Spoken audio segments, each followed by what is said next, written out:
form of an equation to standard form of a function and what it means to have a function equation. All right? We all started out last year, or this year at the beginning of the first semester, the first time that we graphed for this one right here, y equals x. Y equals x, an example of a point that's on the line, y equals x, is like 1, 1, 2, 2, 3, 3, 4, 4. In other words, those points, negative 5, negative 5, negative 4, negative 4. In other words, the points where y is the same as x. It equals x. Okay, if you took x and squared it, that gave you this, y equals x squared. And her term for this thing was a parabola. This picture is a parabola, just like when you graph a linear equation, it makes a line. When you graph, listen to how I say this, when you graph a quadratic equation, it makes a parabola. That's kind of weird, but guys, that's the way the words work in math. When you graph a linear equation, it makes a line. That makes logical sense to me. When you graph a quadratic equation, though, it doesn't make a quadratic. We don't call this picture a quadratic, we call it a parabola. Just a different one. As mathematicians, when we talk about the equation, when we talk about 3x squared plus 7x minus 8, that's called a quadratic equation. Okay. It has a little x squared in it, quadratic. When we talk about the picture, you may hear me refer to this as a parabolic function, if it's the picture. But the quadratic function, if I'm talking about the equation. You started to say something? Quadratic? Like that, and get they call it. Okay. I'm not real sure the origin of it, but I know why this x squared is called a quadratic equation, and you'll get more of this next year, is because there's 4 terms. There's 4 terms here that you multiply together to give you this thing. That's why x squared is called a quadratic equation, because of the 4 terms. I don't know if you've ever heard of the FOIL method of multiplying stuff out before. Okay, but FOIL becomes parabolas, and I'm not sure, to be honest with you. Here, this is, you'd be a major mathematical stud if you knew what that little S right there was. X cubed. Yeah, y equals x cubed. Very good.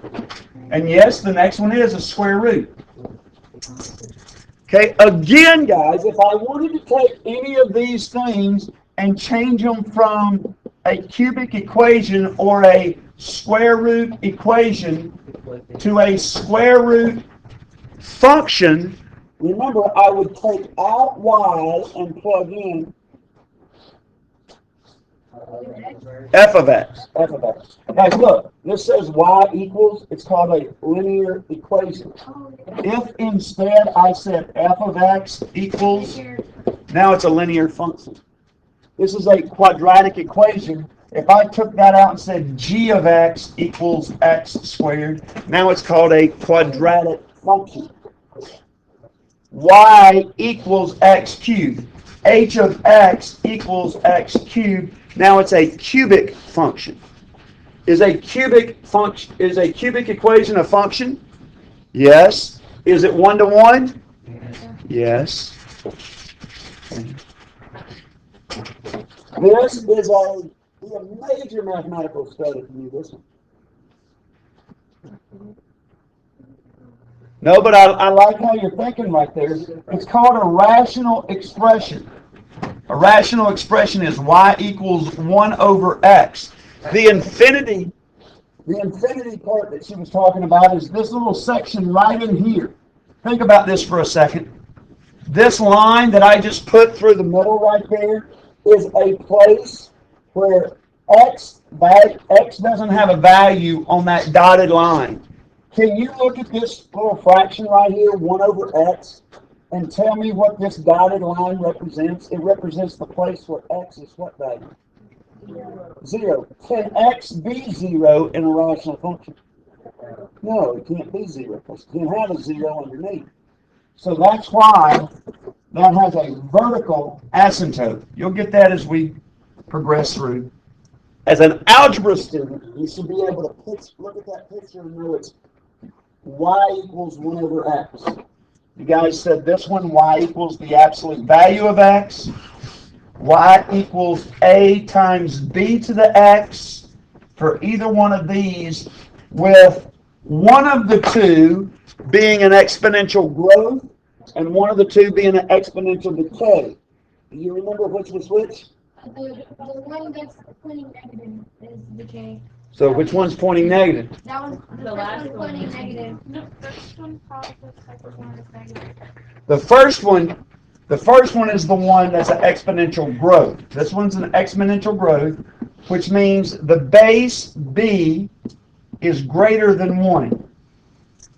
The second one is an exponential decay, again, which means the base is between 0 and 1. As I tried several times last week to explain to you, remember, in exponential equations, never is the base negative. Guys, the base is always positive. Even if I wrote something like y equals negative 2 to the x, that would be a multiplier of negative 1 times 2 to the x. Well, if I had a multiplier of negative 1 times 2 to the x, all I would have would be an exponential growth that got flipped, because that's what negatives do. Now, down here at the bottom, look at this. What if you just wrote f of x or g of x, and what that would mean in terms of moving the graph around? That's right. If I said I wanted you to take f of x minus 3 plus 2 and graph it, what it does to the graph was, this is very important, and this is the one that I'm not sure we all have seen a bunch. See how this has a minus 3 right there inside the parentheses? That means whatever that picture is, it gets moved the opposite. This minus 3 could be a parabola, it could be a cubic equation, it could be a square root equation, it could be anything, but what I'm trying to get you to see is it's inside parentheses, and that h moves it right or left, but it moves it the opposite direction. It's the opposite of what you might think. In other words, a negative moves it to the right, and a positive moves it to the left. Now, k, the number outside, doesn't matter. That moves it up or down, and it's positive and negative in the same direction. See if you can see what I'm talking about. I'm going down here, and I'm going to open a program called TI Interactive, which, by the way, you can't use these, guys. You cannot use TI calculators on the EOC because of this idea I'm about to show you. Look, if I took a picture and I said absolute value of, let's say, x minus 3.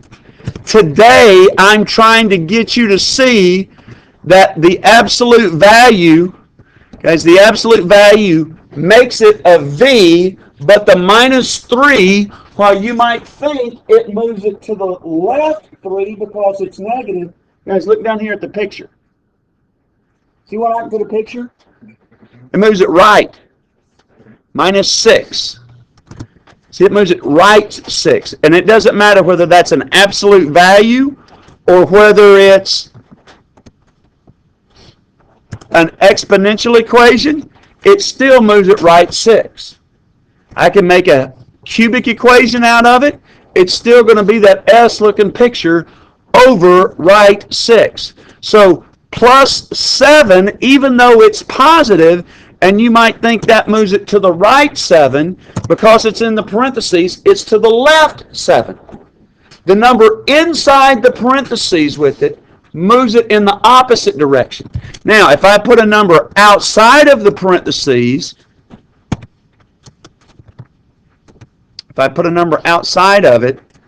then it just goes the direction that you would think it would go in. If I say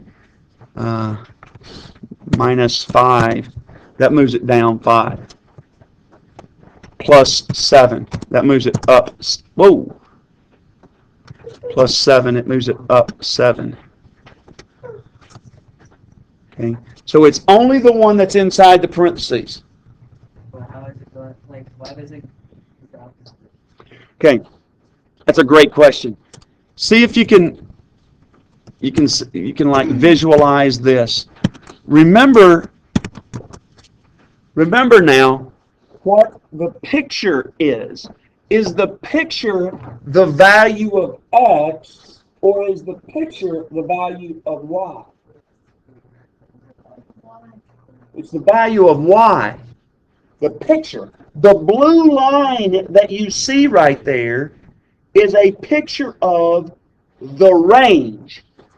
So if I were to ask you to look at this picture right here and describe the range, look up here.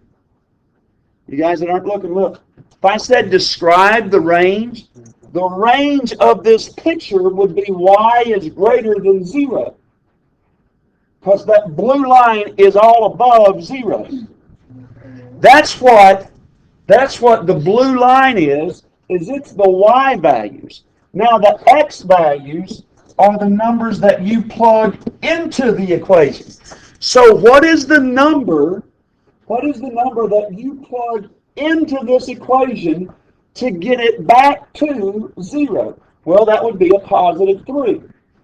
Because what's 3 minus 3? 0. What's the absolute value of 0?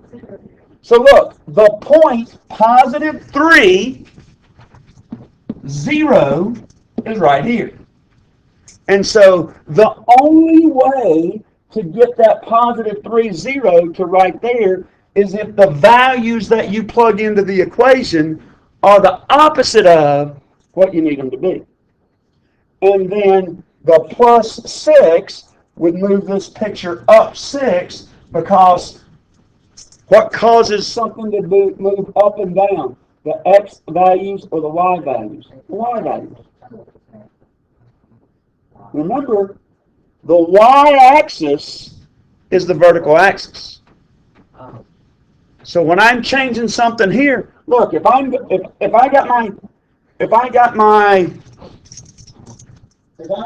give you the coordinates in my head right here, and I'm taking my head down over and up higher and higher and higher and higher and higher. My head keeps going up higher and higher and higher. The x value isn't changing. It's the y value that's changing. If I have this floor right here, if I'm changing my horizontal position on the floor, it's x that's changing because the y value, y equals 0 the floor, is not going anywhere. What's changing is where I'm at. Remember, what's the definition of slope? Definition. Rise over run. And the way you find the rise is by changing y. So the y goes on top. So it's rise over